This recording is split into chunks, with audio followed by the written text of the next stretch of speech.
The First Boer War, also known as the First Anglo-Boer War or the Transvaal War, was a war fought from the 16th of December 1880 until the 23rd of March 1881 between the United Kingdom and the South African Republic. Background: 1877 annexation. The southern part of the African continent was dominated in the 19th century by a set of epic struggles to create within it a single, unified state.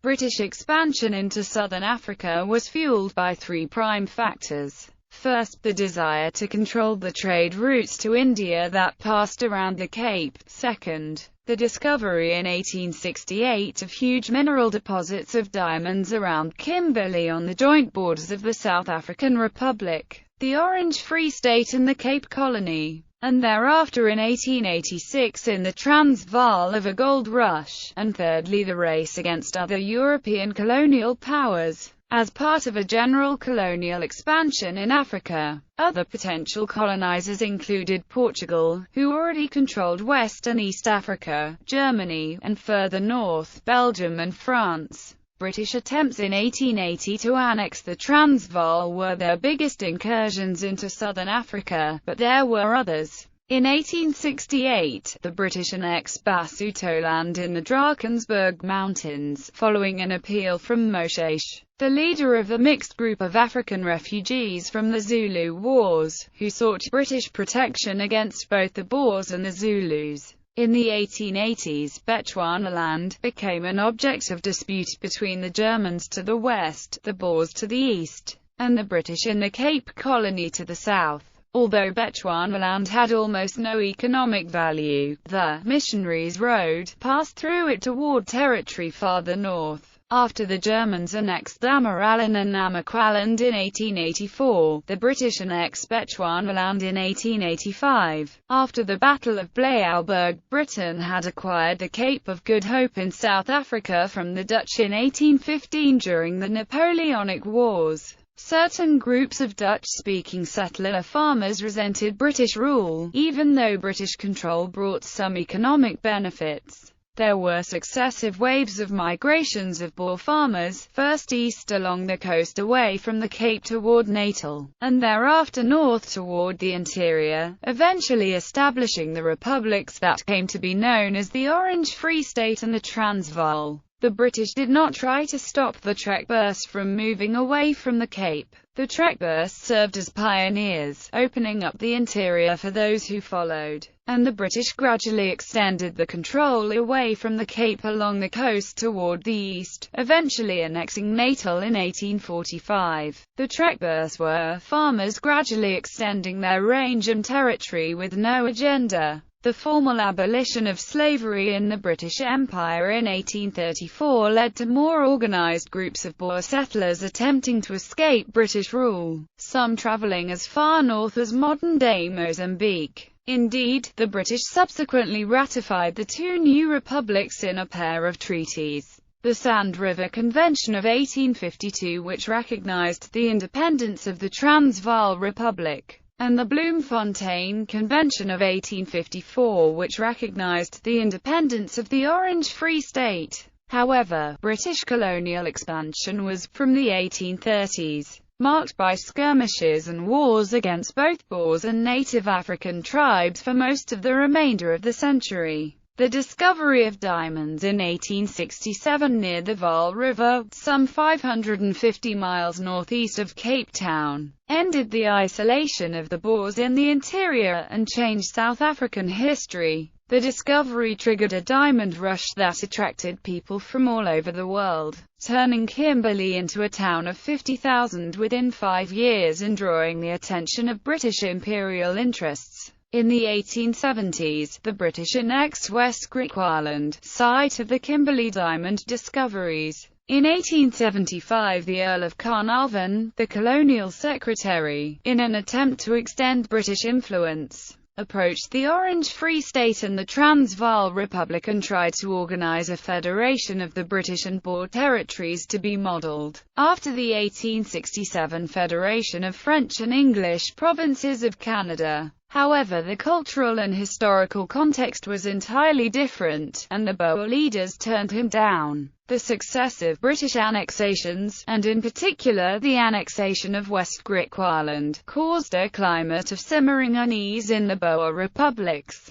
Zulu War. There were other more pressing concerns for the Boer republics. The two territories of the Orange Free State and the Transvaal were squeezed between the British-ruled Cape Colony to the south and west, Zululand to the east, and Matabeleland and Bechuanaland to the north. During the 1870s there was a series of skirmishes within the Transvaal between the Boers and indigenous local tribes. In particular, intensifying struggles between the Boers and the Pedi led by Sekou Kunai over labour and land resulted in the War of 1876, in which the attacking Boers were defeated, in part because of the firepower bought with the proceeds of early Pedi labour migration to the Kimberley diamond fields. There were also serious tensions between the Transvaal Republic and the Zulus led by King Cetshwayo. The Zulus occupied a kingdom located to the southeast, bordered on the one side by the Transvaal Republic and on the other by British Natal. Upon taking the throne, King Cetshwayo had expanded his army and reintroduced many of the paramilitary practices of the famous Shaka, king of the Zulus. He had also started equipping his Impish with firearms, although this was a gradual process and the majority had only shields, knockeries,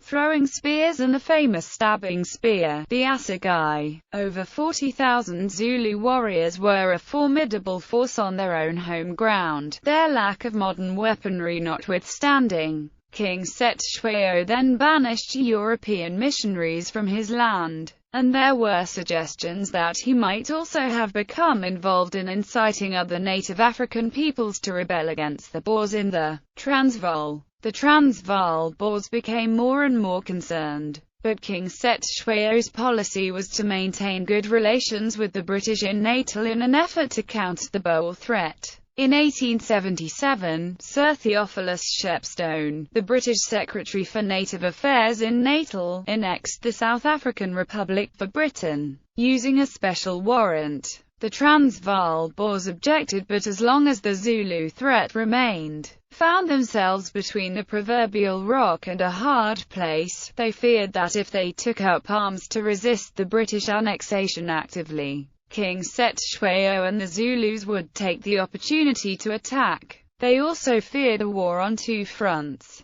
namely that the local tribes would seize the opportunity to rebel and the simmering unrest in the Transvaal would be reignited. The British annexation nevertheless resulted in resentment against the British occupation and a growing nationalism. The Transvaal Boers, led by Paul Kruger, thereafter elected to deal first with the perceived Zulu threat to the status quo and local issues, before directly opposing the British annexation. Kruger made 2 visits to London for direct talks with the British government. In September 1878, on his return from his second visit, Kruger met the British representatives, Sir Bartle Frere and Lieutenant General Frederick Thesiger, in Pietermaritzburg, in order to update him on the progress of the talks. Shepstone, in his capacity as British Governor of Natal, had his own concerns about the expansion of the Zulu army under King Cetshwayo and the potential threat to Natal, especially given the acquisition of muskets and other more modern weapons by the Zulus.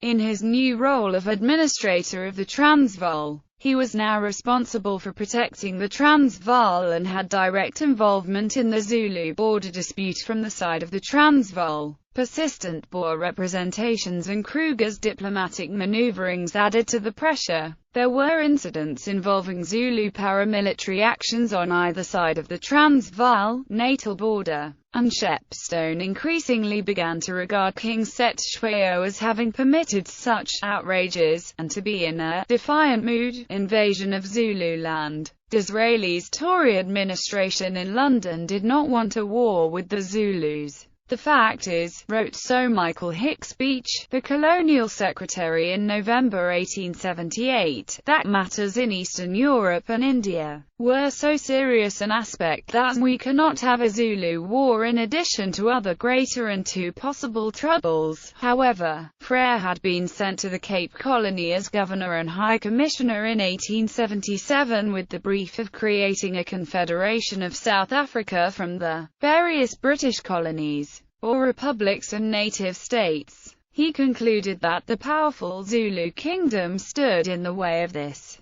and so was receptive to Shepstone's arguments that King Cetshwayo and his Zulu army posed a challenge to the colonial powers' peaceful occupation of the region. In December 1878, notwithstanding the reluctance of the British government to start yet another colonial war, Frere presented Cetshwayo with an ultimatum that the Zulu army be disbanded and that they accept a British resident. This was unacceptable to the Zulus as it effectively meant that Cetshwayo, had he agreed, would have lost his throne. Cetshwayo asked for more time but Frere refused, and on the 11th of January 1879, the British No. 3 column under Lord Chelmsford invaded Zululand with about 7,000 regular troops, a similar number of black African levies and 1,000 white volunteers. The British anticipated that the Zulu War would proceed in a pattern typical of numerous colonial wars fought in Africa, namely that relatively small bodies of professional European troops armed with modern firearms and artillery, and supplemented by local allies and levies, would march out to meet the natives whose ragged, badly equipped armies would put up a brave struggle,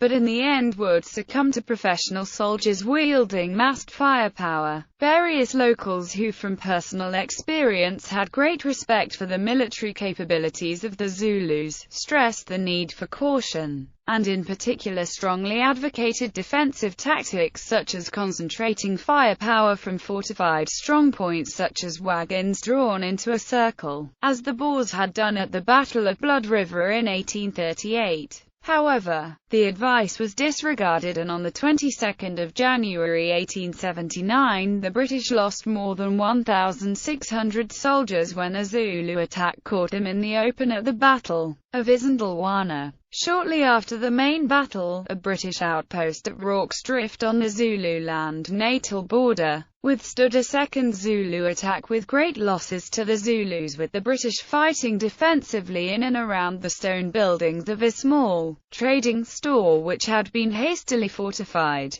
After reinforcements arrived, the British won a series of skirmishes and eventually conquered the Zulu capital at Ulundi on the 4th of July 1879. This war to all intents and purposes signaled the end of the independent Zulu nation. The British consolidated their power over Natal, the Zulu Kingdom and the Transvaal in 1879 after the Anglo-Zulu War. So Garnet Wolseley then turned to the Pedi in the Transvaal, and they were finally defeated by British troops in 1879. Outbreak of war. With the defeat of the Zulus and the Pedi, the Transvaal Boers were able to give voice to the growing resentment against the 1877 British annexation of the Transvaal and complained that it had been a violation of the Sand River Convention of 1852, and the Bloemfontein Convention of 1854. Major General Sir George Pomeroy Colley, after returning briefly to India, finally took over as Governor of Natal, Transvaal, High Commissioner of Shea Africa and Military Commander in July 1880. Multiple commitments prevented Colley from visiting the Transvaal, where he knew many of the senior Boers. Instead he relied on reports from the administrator, Sir Owen Lanyon, who had no understanding of the Boer mood or capability.